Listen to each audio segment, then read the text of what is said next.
Hello, and welcome to Soothing Pod Sleep Stories. My name is Arif, and tonight I will be your guide as we journey to lush, fog-shrouded mountains to relax and unwind with the Greek myth of star-crossed lovers, Echo and Narcissus.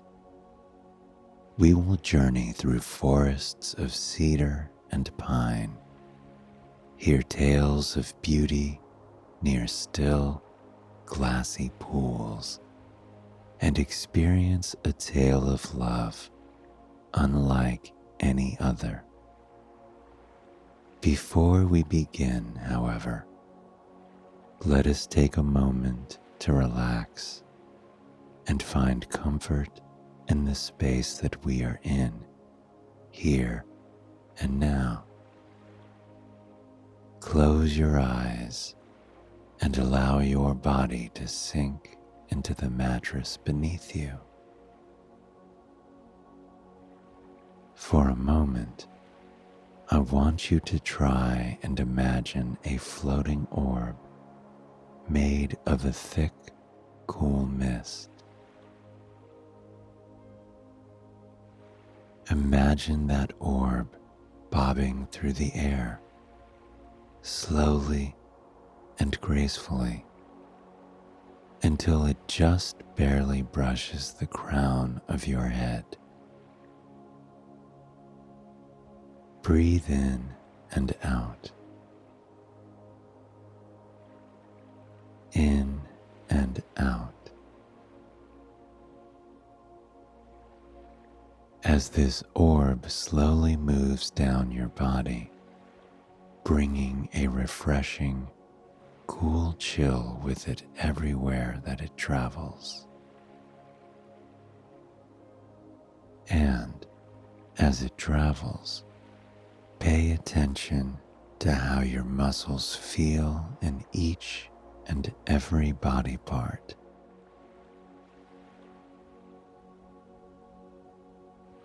As the orb of fog brushes down your arms, turn your attention to the muscles there. With that gentle touch of that orb, feel your hands, arms, shoulders, and wrists relax and unravel, sinking deeper into the mattress than you thought possible. Feel the mist travel to your chest and rest there for a brief moment, filling your lungs with fresh, cool air. As the comforting fog envelops you, let the tension of the day melt away into the room around you. Feel as the heaviness in your heart evaporates, becoming part of that orb of fog. Feel as your lungs open up more and more, allowing you to breathe more slowly and deeply. Follow the orb of fog as it travels down each leg, starting at your hips, then your knee, and finally your feet. Feel as your knees unlock and settle into a comfortable position. Feel as any aches or pains in your joints dissipate, like they were never there to begin with. And with this tension melting away, feel your whole body enter a new state of relaxation. The peaceful little orb hovering over your head slowly, slowly unfurls, blanketing your room in a soothing layer of snow-white fog, like a cool, serene sauna just for you. Now that we have taken the time to unwind and find comfort in the space that we are in, here and now, let us begin our story.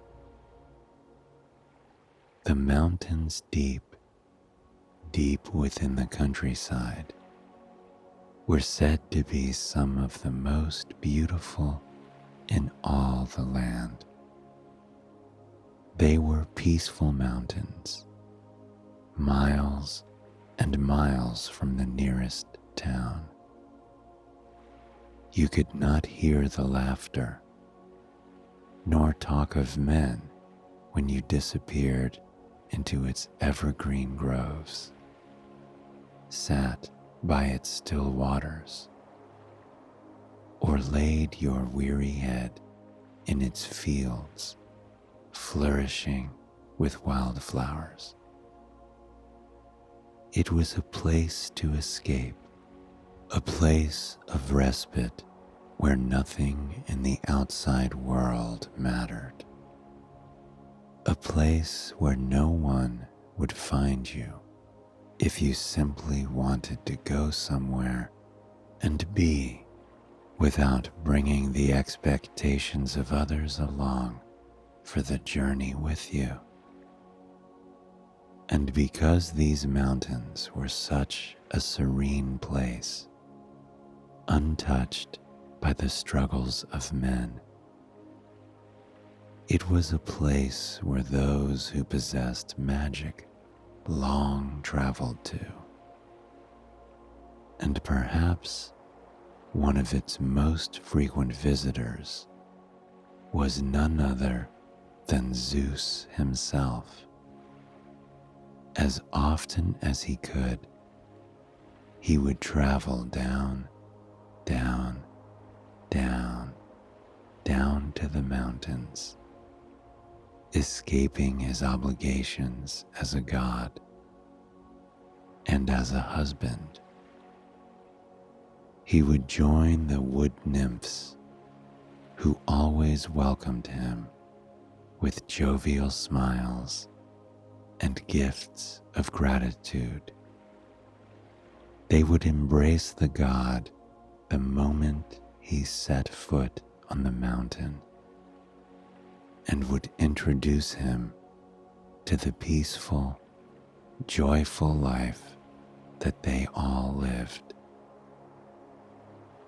They would bring him to the flower-filled meadows, where they would lie in the tall, silky grass, breathing in the sweet aroma of the flowers and reading long, flowing poetry to one another.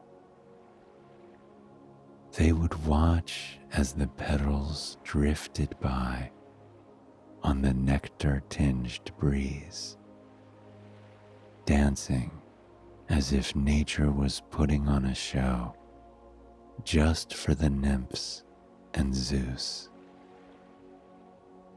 They would take him to the waterfalls that dotted the high, lush cliff sides in the region. There, they would embrace Zeus as the cold mountain water ran over them, its gossamer filling the surrounding air, giving a home to rainbows that would often shimmer and appear before their very eyes.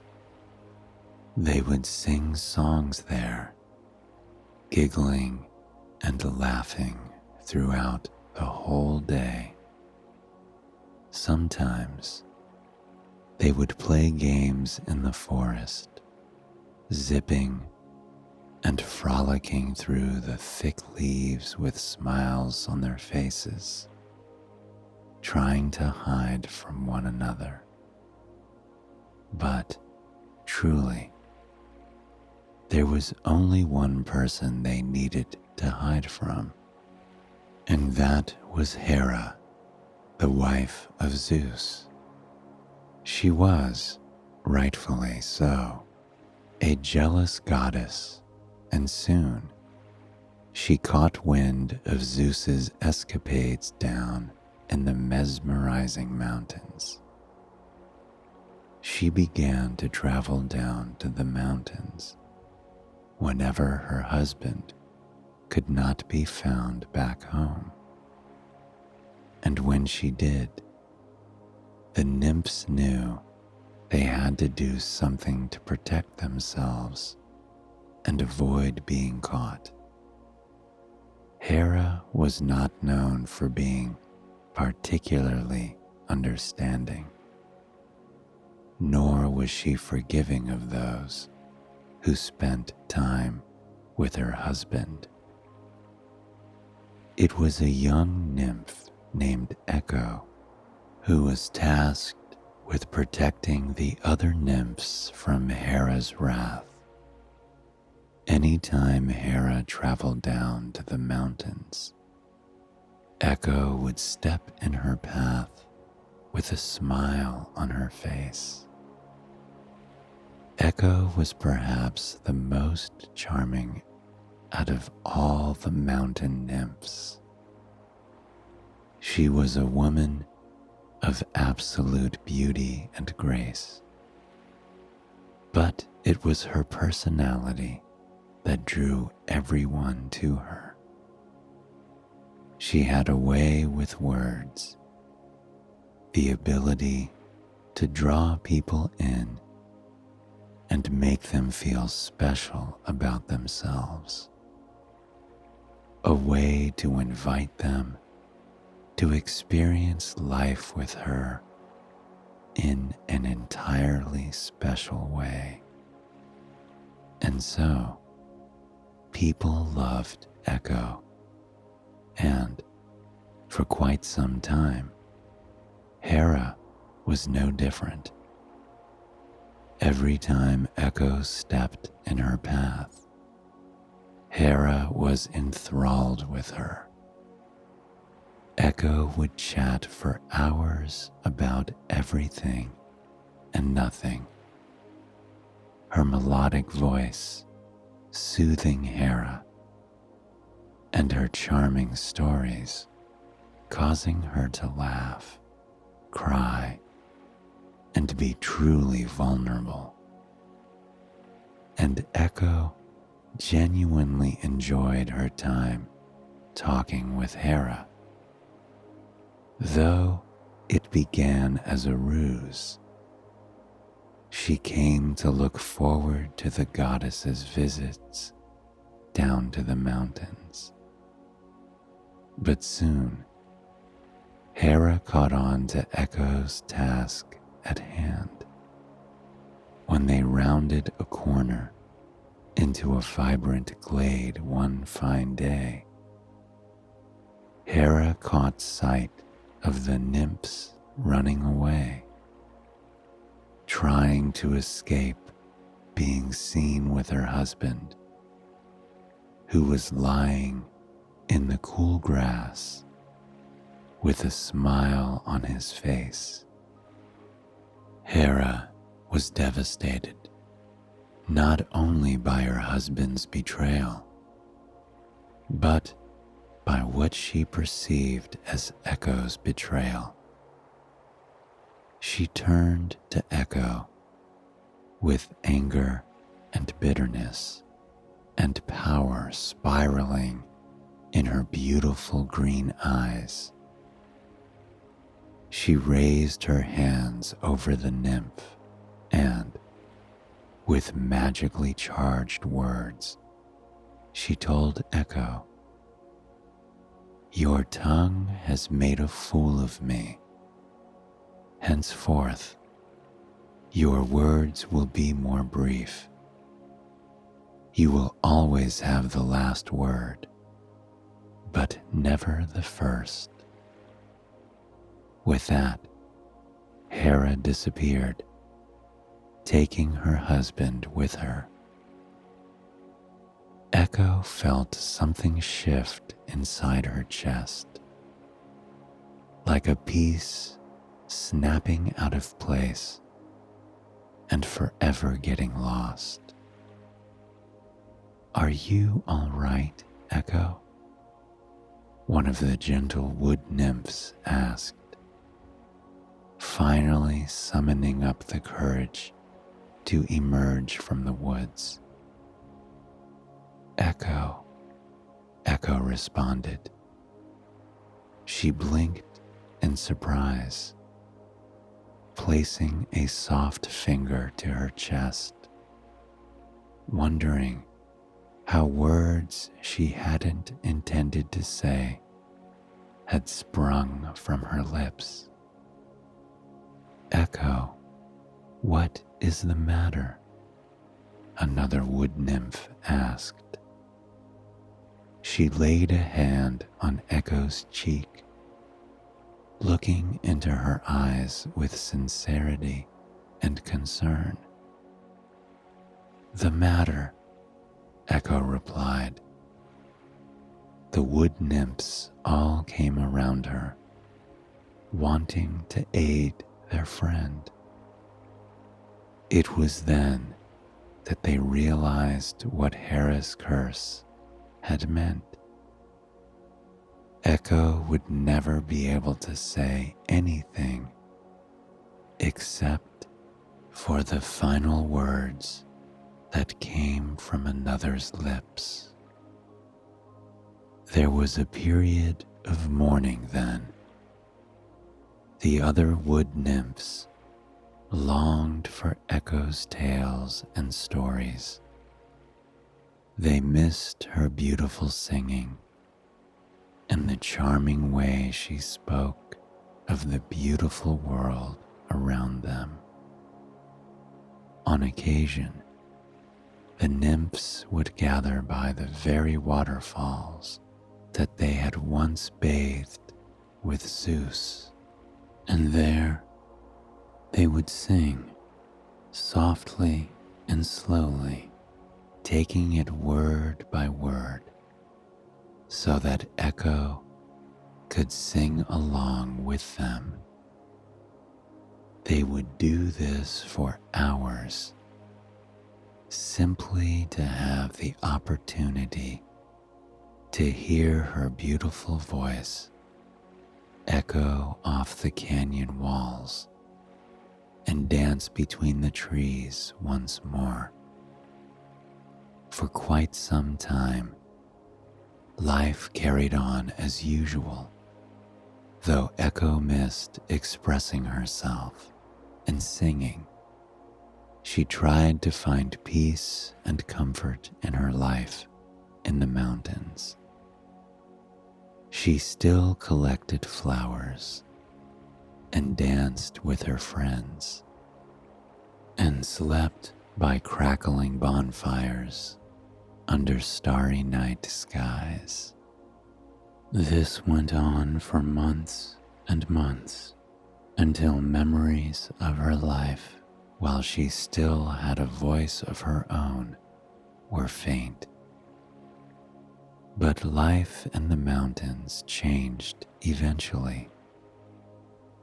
There was a town miles and miles away, a simple town of stone streets, a craftsman town full of pottery and art and vibrant woven cloths, all knitted together to create the fabric of the community. And within this town was a man named Narcissus. From his birth, he was one of the most popular, beloved people in town. He had high cheekbones, flawless skin, and breathtaking blue eyes that others frequently got lost in.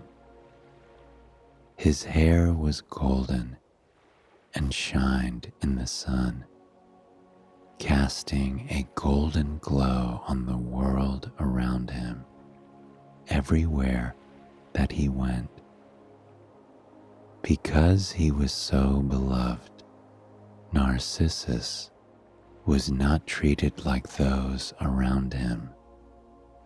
He was viewed as somewhat of a god, a beautiful man, too beautiful to belong to any of the women in town. He was so beautiful, in fact, that anyone who looked at his face would fall madly in love with him. It would start with a feeling of warmth that would rush over their bodies like a cerulean wave. The rest of the world would fade away as they gazed upon his face. There were no other people, no words, no music, no breeze whispering through the trees next to them. All that existed was him, the beautiful boy with the golden hair. Their hearts would begin to beat in pace with his, as if they were tied together now, meant to be with one another. But because every woman in the town was in love with him, Narcissus did not know true love. He felt too high and mighty, too narcissistic to love anyone but himself, and so he lived a lonely life, surrounded by people who were infatuated with him, but would never truly know him. One day, the men in this town decided it was time to traverse to the mountain far, far in the distance. Narcissus accompanied them, and, for the first time, he entered the woods. He was not a man who found any particular beauty in nature, nor was he a man who was fond of spending his time with other men. As they settled in to camp for the first night, Narcissus wandered off into the woods, thinking himself too important to have conversations with the other men. He walked along a simple, winding dirt path littered with leaves of amber, green, and fiery red. It was peaceful here. The birds chirped overhead, even louder as he passed, as though they, too, could see his beauty. It wasn't long before Narcissus realized that he was lost.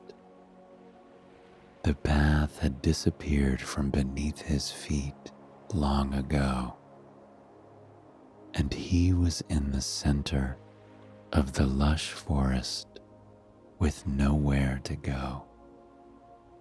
Little did he know he wasn't alone. In a grove of trees nearby, Echo caught sight of him. It was the first time the forest had ever had visitors aside from Zeus and Hera. and she found herself wondering what this could mean for her future and the future of the mountain. She brushed leaves aside as she made her way toward the man. She could only see him from behind, but what she saw made her heart stop.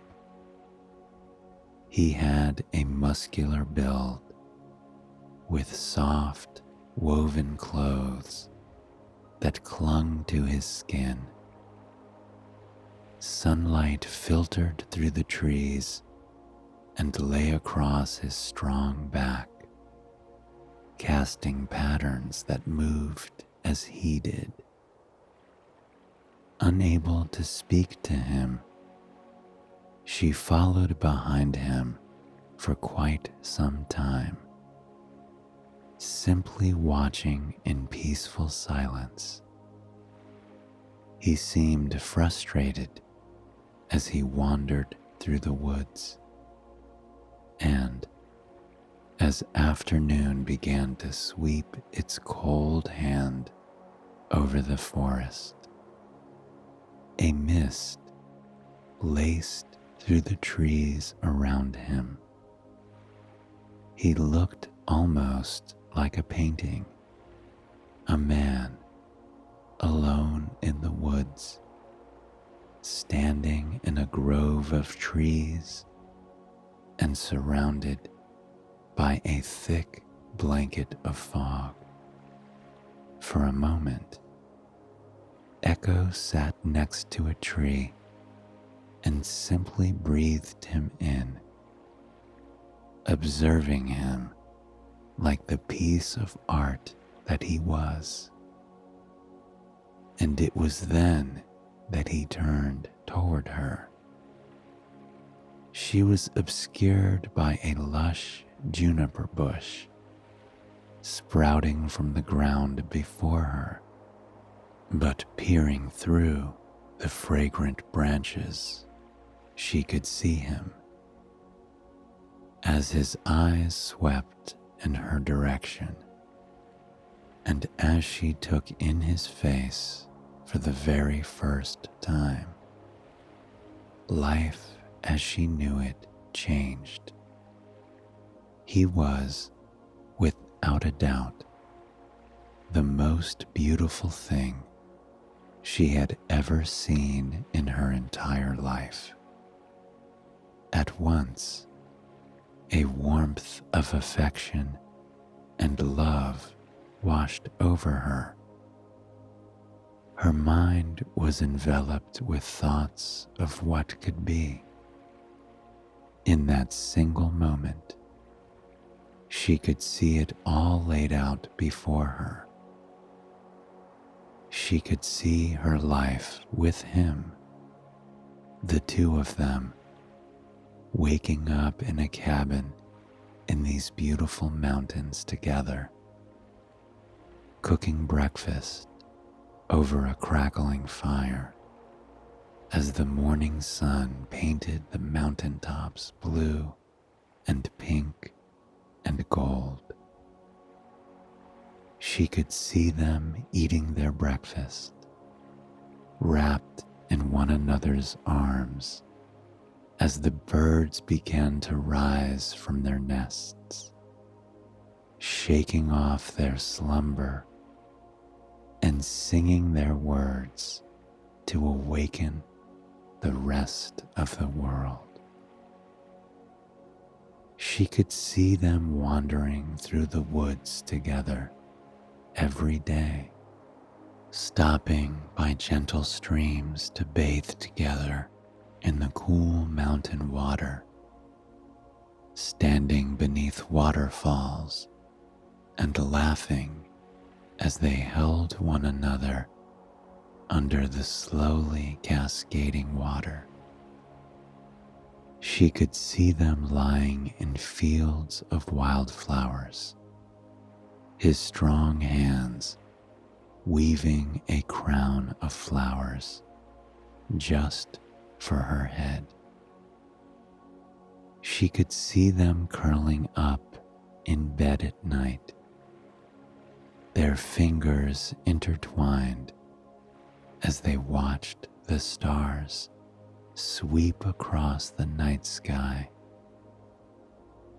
They would listen to the sounds of the forest falling asleep, the crickets chirping into the night air, the wind whistling through the leaves just a bit louder, the jackals and foxes howling in the far distance, singing a song of their own to the crystal clear night air. And as she saw all of these scenarios in her head, she fell more and more in love with each fantastical moment. She shook this dreamy facade from her head, returning to the reality at hand. Narcissus was walking away from her now, continuing his journey through the forest.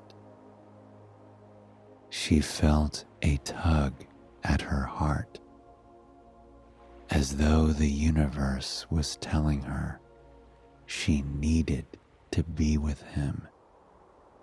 Blindly, with only him in her view, she followed him deeper and deeper into the woods. With every quiet step she took over the beautiful forest floor, she fell more and more in love. She felt as though she knew him, as if she knew the story of the spring in his step, knew the reason why he always kept his right hand clasped at his waist, knew the reason he paused to brush his hair back and smiled ever so slightly every time he did so. This continued for several hours. Narcissus was lost, and yet he had utter confidence that this challenge was not too much for him. He felt that he could find his way back home with ease. After all, he was Narcissus. And as those hours dragged on and on, Echo followed. But the more time passed, the more careless she became of concealing herself in the trees. The love she had for this man was so overwhelming that it seemed her body had no room for anything else. Finally, Narcissus stopped for the night. He had an inkling that there was someone in the woods with him, but he did not fear. He settled down at the base of a beautiful willow tree, making his home for the night under its flowing tendrils.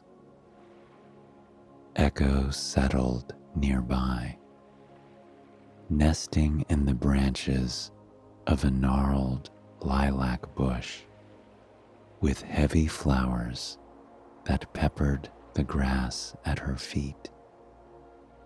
She could see him from there in her fragrant hideaway. She watched as he lit a fire for the night. As the sparks emerged into the dark night air, she felt as though the breath had been sucked from her lungs. The warm glow of the fire illuminated his face, making him look even more beautiful. He was ethereal, like an angel the gods had placed upon the earth just for her. It was almost unbearable how perfect he was. Echo longed to kiss his plush lips, to hold him close, to run her hands through his golden mane and whisper poetry into his ear. Had she not been cursed, she would have approached him hours ago, but the fear of her curse driving him off was sowed deep within her, just as Hera had hoped all those months ago. That night, as Narcissus slept, Echo crept a little closer to him, desperate to get more of a look at this angelic man. She watched in awe as his chest rose and fell, rose and fell, rose and fell, rose and fell, and with each breath he took, she felt more enamored with him.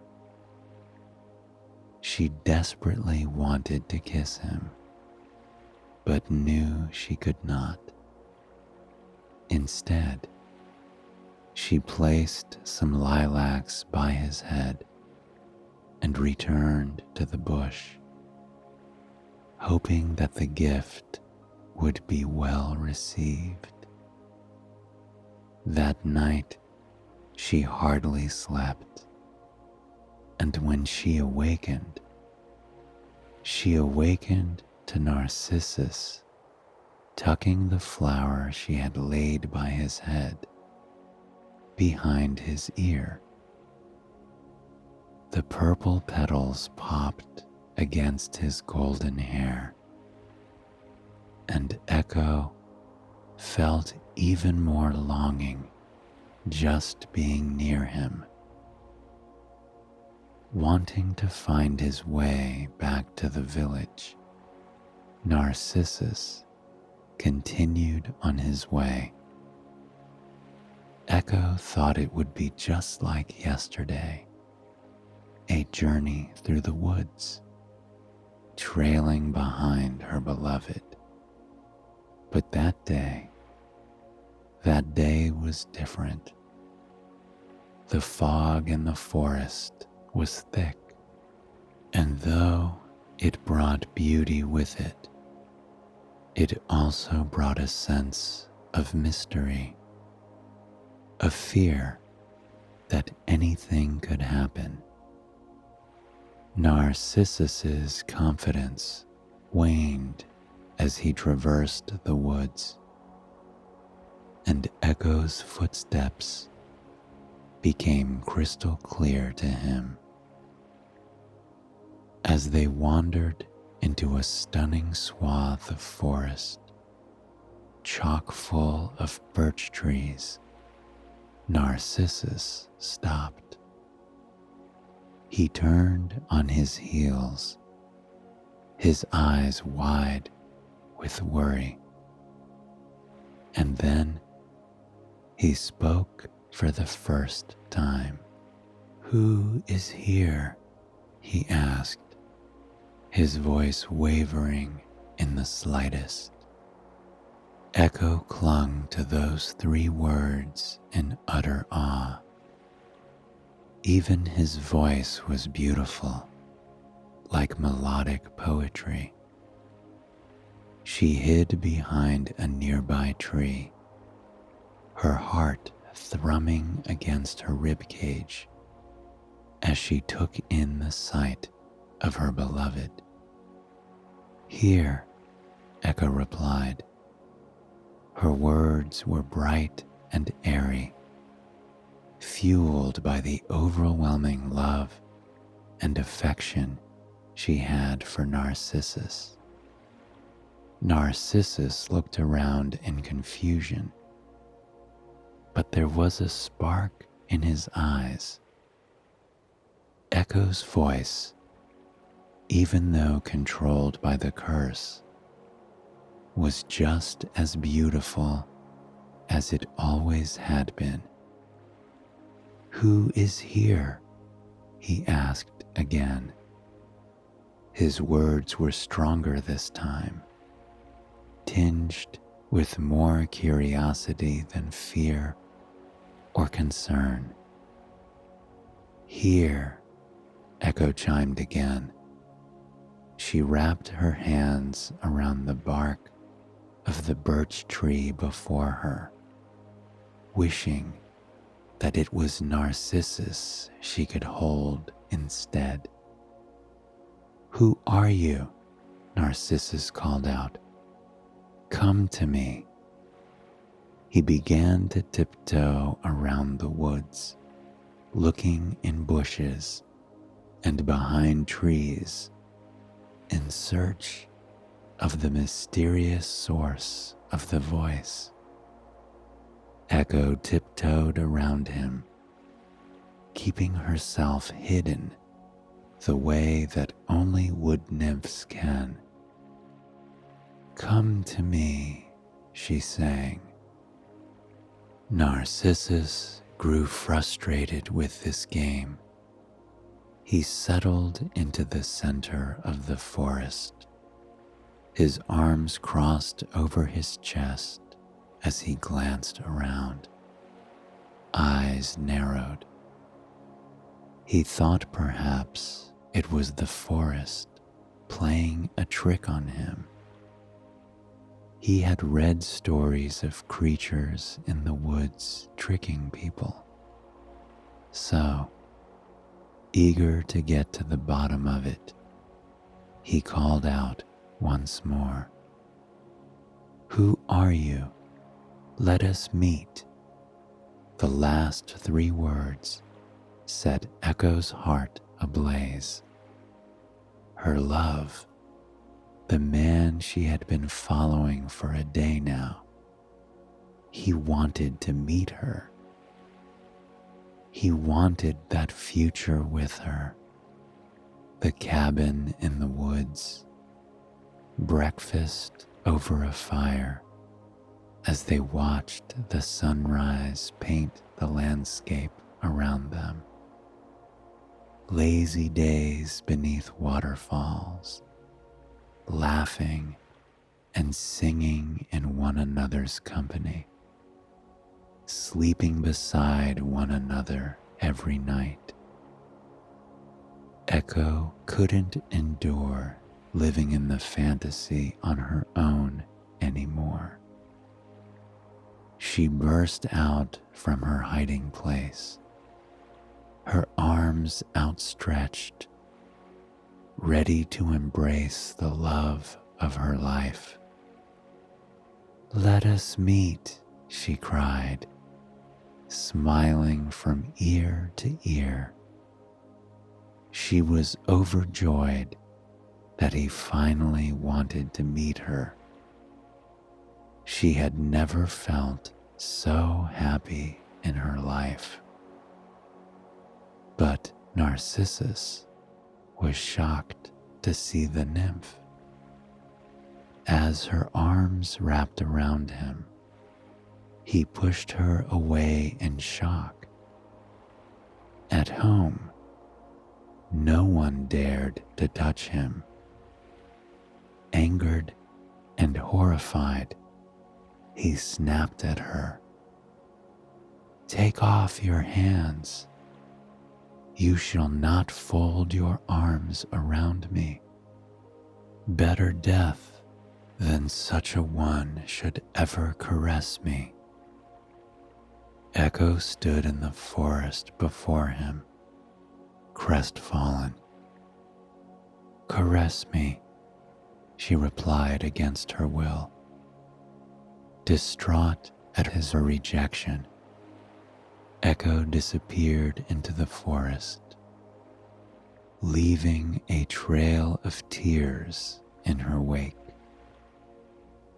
She found her way to a cave high in the mountains, a lonely place where she could drown in her sorrows over her lost love and reflect on what her life had become. Had Narcissus not been a cruel man, he might have learned to love Echo. And had Echo not been cursed, she might have shown Narcissus how to love another. But fate was often unkind to the Greek gods and goddesses and nymphs that came before us. Narcissus wandered through the woods, distraught by his strange encounter. It was there that he discovered a pool of water that seemed to glow in the sunlight. It was undisturbed. Not a single animal drank from the cool water. Not a single leaf had fallen upon its glassy surface. Narcissus lowered himself down to take a sip of the water, and as he did, he saw the most beautiful sight before him. It was a man with high cheekbones and brilliant blue eyes, a man of beauty and grace, a man that looked as though he had been carved from marble for the gods themselves to enjoy. And it was at that moment that Narcissus fell deeply, madly in love. He was spellbound by this man in the water. This man he had never seen before. He leaned down, trying to kiss the man, only to realize that it was his own reflection. But love is strong, and love for oneself can be one of the strongest loves on earth. Narcissus lay by the water in a trance for days on end, enamored with his own reflection. As more and more time passed, he wasted away until one night he disappeared.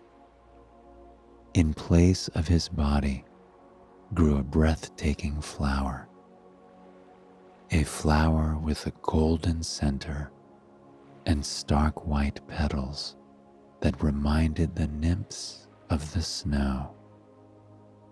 Echo, too, disappeared, though part of her remained, her voice echoing people's words back to them in the beautiful mountains. I hope you have enjoyed this story, and it has brought you a night of peaceful, restful sleep. Please join me again tomorrow for another sleep story. Until then, sweet dreams.